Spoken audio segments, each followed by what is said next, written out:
There's a story that history kind of forgot to teach us, and in this explainer, we're diving into a narrative that is both incredibly epic and deeply unsettling. It's a story of a man who lived his life balanced on a razor's edge between absolute crimson destruction and breathtaking turquoise beauty.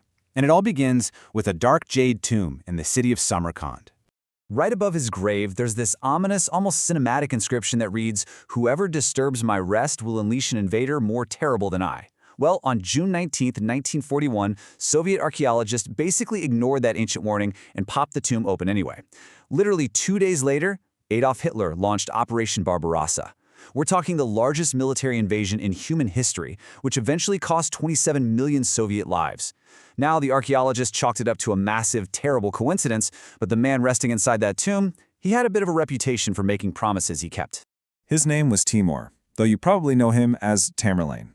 Between his birth in 1336 and his death in 1405, he was literally never defeated in a battle.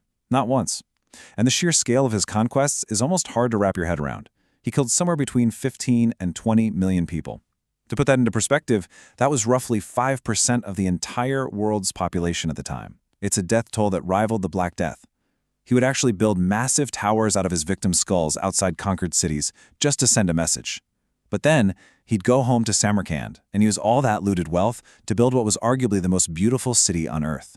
So, how does one person hold both of those extremes? Let's get into it. See, Tamerlane wasn't supposed to be this powerful. He wasn't born into royalty. He was born in 1336 in Kish, this small, forgettable town south of Samarkand. His family were minor chieftains of the Barlas clan, so Mongol by descent, Turkic by culture, and Muslim by faith. Basically, they were just local middle management for whoever was ruling Central Asia. And to make matters worse, as a young man, Timur took an arrow or a sword strike in battle that severely damaged his right leg and right hand. For the rest of his life, his hand was partially paralyzed and he walked with a very pronounced limp. His enemies mocked him for it.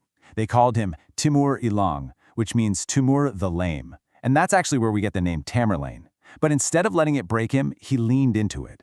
He turned that humiliation into this relentless, obsessive drive to prove he was better than everyone else. He became a master at chess, playing it every single day to hone his strategic thinking. He'd even force captured kings to play against him for their lives. And he constantly had his scholars read him the histories of conquerors like Alexander the Great and Genghis Khan. He wasn't just learning history, he was taking notes, fully intending to surpass them.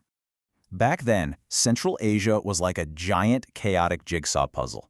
The massive empire of Genghis Khan had shattered into all these competing factions. And to more, he navigated this chaos brilliantly. He was incredibly cold-blooded and pragmatic, making alliances when it suited him and breaking them the second they didn't.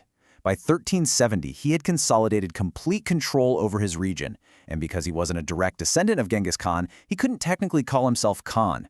So he just installed a puppet ruler and pulled the strings from behind the scenes.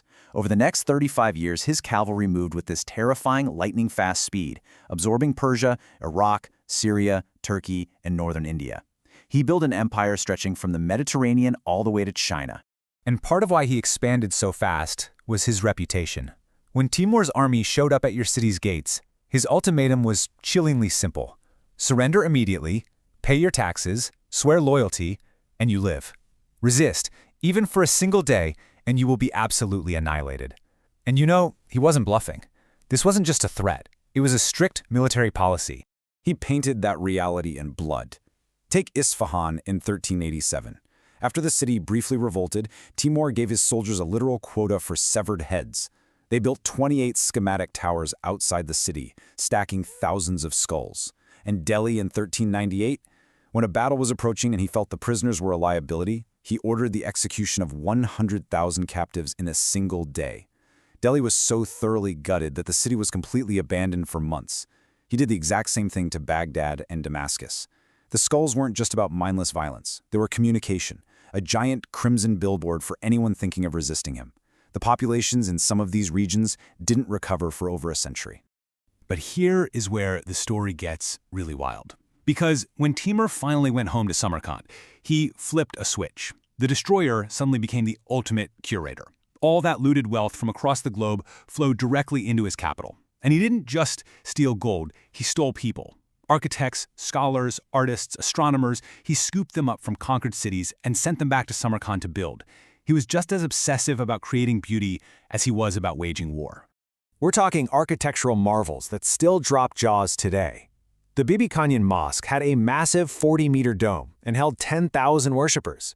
The Registan, the city's central square, was this absolute explosion of dazzling turquoise and gold tilework. It was a golden age of intellect, too. The mathematician Al-Kashi was hanging out in Timur's court, calculating pi to 16 decimal places, something Europe wouldn't figure out for centuries. Timur wanted to be known as the builder of the greatest city on earth, and honestly, he absolutely succeeded. Of course, the wars never really stopped. In 1402, he pulled off something that left the entire Islamic world in shock. The Ottoman Sultan, Bayezid I, a guy literally nicknamed the Thunderbolt because he was so feared in Europe, made the fatal mistake of insulting Tamerlane in a series of letters. So Timur marched west. At the Battle of Ankara, he completely crushed the Ottoman forces and captured Bayezid alive. This was the very first time an Ottoman sultan had ever been taken prisoner on a battlefield. Some historical accounts even say Timur locked him in a golden cage and used him as a footstool to mount his horse. Whether the golden cage part is an embellishment or not, the ripple effects of this moment were massive. Bayezid died in captivity shortly after, and the Ottoman Empire plunged into civil war. Now, why does this matter to us? Because at the time, the Ottomans were actively besieging Constantinople. Tamerlane's victory accidentally lifted that siege for 50 years. That delay allowed Byzantine knowledge, texts, and scholars to flee westward into Europe, which many historians argue directly fueled the European Renaissance. It's crazy, right? The destroyer of cities inadvertently helped spark one of the greatest cultural awakenings in Western history. Jump forward to 1404. Timur is pushing 70 years old. You'd think he'd want to retire in his beautiful turquoise city. Nope. He decides the Ming dynasty in China has been a little too slow paying him tribute, which he takes as a personal insult. So, in the dead of winter, January of 1404, he assembles an army of some 200,000 men and starts marching east. And if you know anything about the Central Asian steppes in January, you know we're talking -20, -30 degrees. It was a brutally cold, unforgiving march. And the cold finally did what no army ever could. Timur fell violently ill. He'd been injured and sick before, but a lifetime of war had caught up to him. In February 1405, the undefeated conqueror died in bed in a city called Otrar, right on his way to fight one last war. His body was hauled back to Samarkand and sealed beneath a massive single block of dark green jade in the Gur Amir, the tomb of the king. And that is exactly where they carved that chilling inscription: "Whoever disturbs my rest will unleash an invader more terrible than I."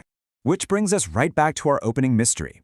June 19, 1941, Mikhail Gerasimov, a top Soviet forensic scientist, arrives in Samarkand on direct orders from Stalin to open the tomb of Tamerlane. The local elders practically begged them not to do it. They knew about the curse. But, Soviet scientists in the 1940s weren't exactly a superstitious bunch. They pried it open. Inside, they found the skeleton of a man with a damaged right leg and arm, perfectly matching the historical descriptions of Tamerlane. They even reconstructed his face from the skull. But then just 2 days later, on June 22nd, the Axis powers launch Operation Barbarossa. Over 4 million troops flood into the Soviet Union. Fast forward through a year and a half of absolute hell and staggering casualties, and Stalin finally orders Timur's remains to be returned to the tomb with full Islamic funeral rites in November 1942. And I kid you not, almost immediately after he was reburied, the tide of the war shifted. The Soviets won the monumental Battle of Stalingrad just weeks later. Are the two connected? Obviously, that depends on what you believe about curses. So, how are we supposed to process a historical figure like this? Tamerlane's legacy is basically two completely impossible things held in the exact same mind. On one side of the ledger, you have the sheer horror. 15 to 20 million dead, entire agricultural systems wiped off the map, civilizations emptied out so completely that they took generations just to function again. But then, on the other side, you have the Timurid Renaissance. His descendants turned Samarkand into a scientific powerhouse. His own grandson, Ulugh Beg, built an observatory that mapped the stars more accurately than anyone else before the telescope was even invented. And this paradox just echoes down through the centuries. Remember how Timur completely slaughtered Delhi in 1398? Well, 150 years later, his direct descendant, Babur, went back to India and founded the Mughal Empire, which eventually controlled a quarter of the world's wealth. And it was Babur's descendant who built the Taj Mahal. So yeah, the skull towers of Delhi and the pristine beauty of the Taj Mahal, they are literally connected by blood. So who was Tamerlane really? By sheer numbers, he was undeniably one of the most destructive human beings to ever walk the earth. Very few people in history have ever caused that scale of suffering. But at the same time, looking at what he built and what he funded, he was a man of genuine aesthetic brilliance. He didn't just want to destroy the world's beauty, he wanted to collect it, preserve it, and transplant it into his own backyard. He was a walking contradiction. A Muslim who mostly massacred other Muslim cities, a man of Mongol descent who violently overthrew Mongol rulers, a disabled man who conquered the known world on horseback. He actually told people he was God's instrument, sent to punish a corrupted world.